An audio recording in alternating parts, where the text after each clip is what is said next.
Why am I talking about this? Isn't she pro-life? Yes, I'm pro-life. I'm also pro-life of the mother, the life she has with her children who are already born. I care about the children who are forced into adulthood that was made up by a legislature full of men so they can take a victory lap and feel good about it.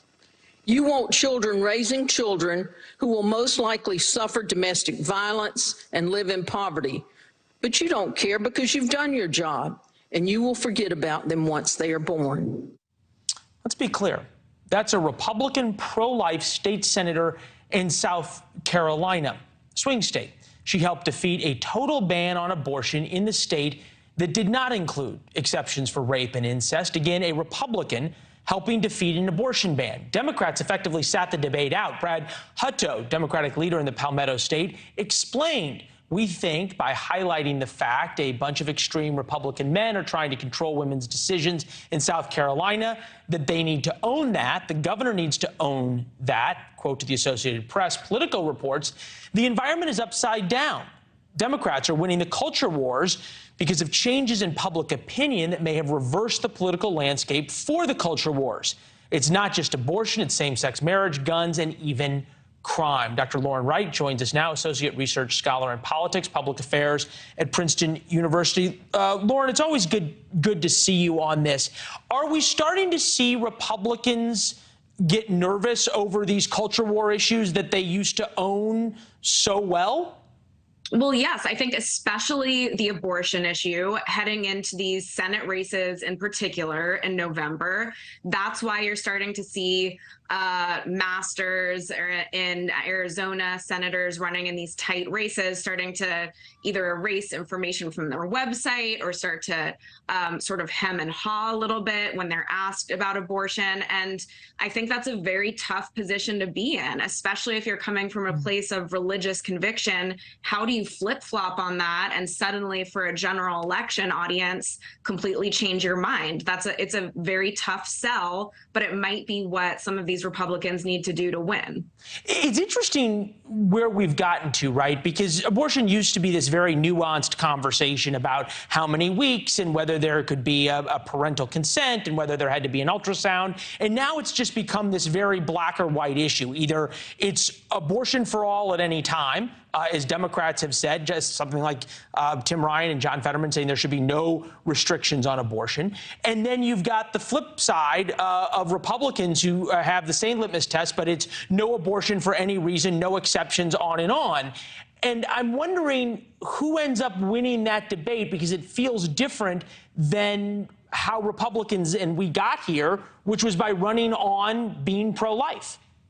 Well, I think the opinions that you just cited are on the extreme ideological ends of the scale, and that's not where most Americans are. You know, you just talked about the case of South Carolina. 55% of South Carolina citizens support some form of legalized abortion. And so even in these states where we think it's very conservative and they would support legislation like this, the legislatures are more extreme than their constituents, and you're getting these laws that the majority of people living there don't agree with. Economy remains dominated in midterm voting. This is the latest Pew polling. Abortion, though, has skyrocketed up. And it was originally thought, and Republicans made the argument after the Roe decision, the Dobbs decision, that abortion wasn't going to become a big deal in this election.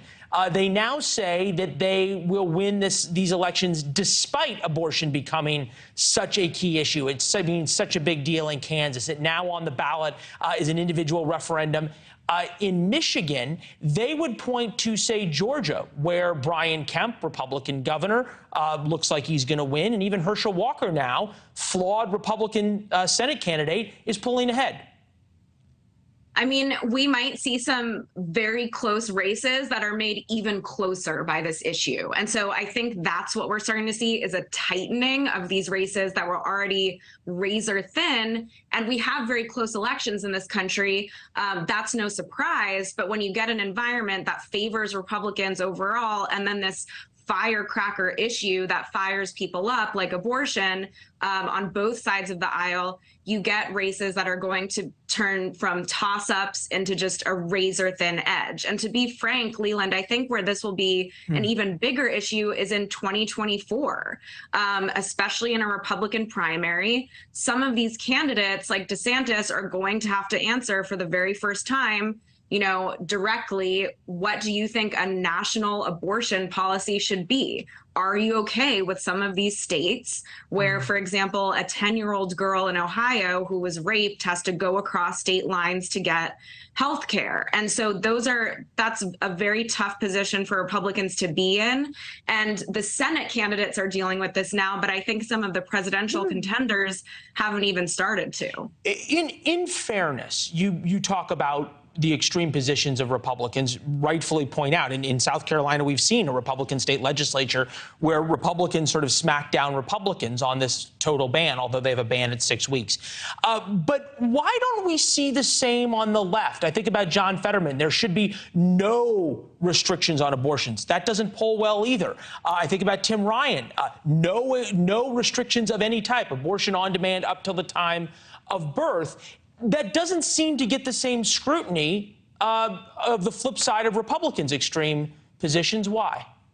Because Roe v. Wade was overturned. And so for the first time in 50 years, the energy is on the other side of the argument and the anger is on the other side of the argument. When Roe v. Wade was the law of the land, these Democratic positions would get pointed out and that would fire up Republicans. And that's a lot of the conversation that took place in 2016 when evangelical voters kind of had to tolerate Donald Trump with all of his behaviors because they cared about the Supreme Court. So I would say that the energy's on a different side of the argument now, but Republicans have been benefiting from this as an energizing issue for decades. Now they have to contend with the majority of Americans who don't agree. Yeah, and you're seeing it also, that flip about guns, which we were going to get to, especially in the Texas governor's race. Hey, Lauren, we're always smarter after we hear from you. Thank you.